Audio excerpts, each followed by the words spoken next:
Bon, une semaine après le crack mondial des cryptos du 10 octobre dernier, c'est toujours la galère. Le marché a du mal à se relever. En l'espace de 24 heures, plusieurs milliards de dollars se sont évaporés de la capitalisation totale du marché. Et tout ça à cause d'un regain de tension dans la guerre commerciale mondiale. Résultat, le fameux octobre magique du Bitcoin qu'on attendait tous a viré au cauchemar. Son cours, 110 000 $ environ, 95 000 € aujourd'hui. Et là, forcément, les traders et les géants du fond sont en PLS. Ils cherchent des coupables et ils pointent du doigt les plateformes, les influenceurs, bref. Aujourd'hui, on assiste à une véritable chasse aux sorcières.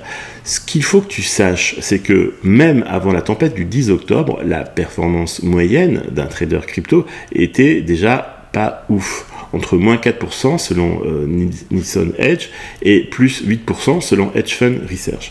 Et pourtant, sur la même période, le Bitcoin faisait plus 23%. Donc, clairement, la plupart des traders faisaient moins bien que le marché. Sur les 100 premières cryptos, la moitié est en baisse cette année. Résultat, l'indice Coin Market Cap 100 ne gagne que 14%. Alors que le Nasdaq, le grand index des boîtes tech américaines, fait mieux avec 18%. Et là, comme le Bitcoin et l'Ethereum devenaient trop calmes, pas assez excitantes pour certains, les spéculateurs se sont rués vers les cryptos au-delà du top 10. Pendant un moment, ça leur a fait gagner pas mal de sous, jusqu'au fameux 10 octobre.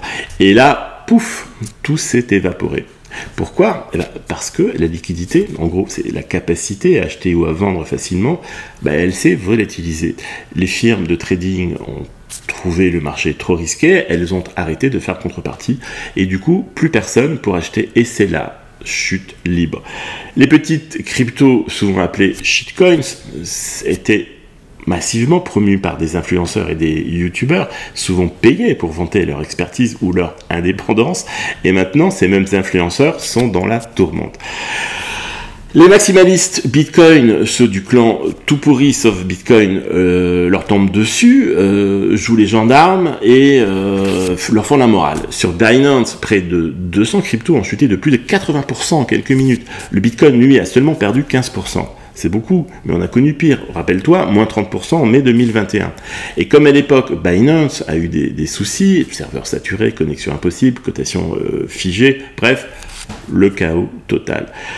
La plateforme reste pourtant number one mondiale avec 40% du marché du spot trading cet été, mais elle refait polémique à cause de ses produits dérivés ultra spéculatifs avec des effets de levier complètement ouf. Tu peux miser de l'argent emprunté, genre avec un levier de 100 sur Binance et parfois jusqu'à 2000 sur d'autres plateformes. Autant dire que quand le marché bouge, ça fait des explosions en cascade. C'est justement ce trading débridé mondial qui a aggravé les ventes en cascade du 10 octobre dernier. Même les stablecoins, qui sont censés rester stables, quoi qu'il arrive, ont été emportés. Tether a tenu bon, Circle s'en est sorti à peu près, mais l'USDE d'Ethena, lui, a coulé malheureusement. Il a décroché de sa parité avec le dollar et est tombé à 65 centimes. Et évidemment, les créateurs du stablecoins ont accusé Binance. Le lendemain, Richard Tang, le patron de Binance depuis fin 2023, c'est le remplaçant de CZ, a tenté de calmer le jeu sur X. Il a dit, et je cite, « La volatilité fait partie intégrante du marché et nous encourageons tous les utilisateurs à rester prudents. » Ouais, c'est facile à dire quand tu as encore 16 milliards de revenus derrière toi. Binance a quand même vu 4 milliards de dollars sortir de la plateforme en une semaine, selon certains experts. Mais bon, vu la taille du monstre, c'est encore gérable. Pour éteindre l'incendie, la plateforme a sorti le chéquier. 300 millions de dollars d'indemnisation stablecoins USDC et même un prêt de 100 millions à taux réduit pour aider les institutionnels à se relever. Autant dire que Binance veut éviter à tout prix un effet domino, comme on a vu avec FTX. Dans un communiqué, ils ont reconnu que le crack avait affecté la confiance des utilisateurs, mais qu'ils restaient entièrement concentrés sur la satisfaction des clients.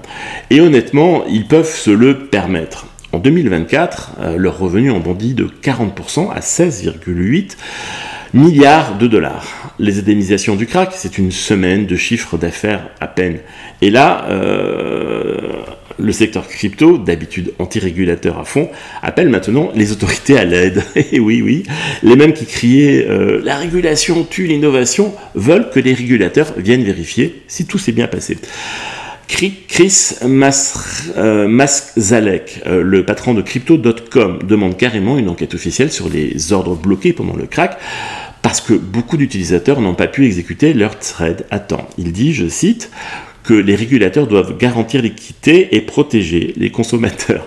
Un joli retournement de veste, sachant que l'an dernier, il attaquait la SEC pour régulation excessive. Comme quoi, dans les cryptos, tout peut changer très vite. Il faut vraiment bien s'accrocher. Un jour, tu cries « liberté financière ». Le lendemain, tu demandes aux gendarmes de venir remettre un petit peu d'ordre.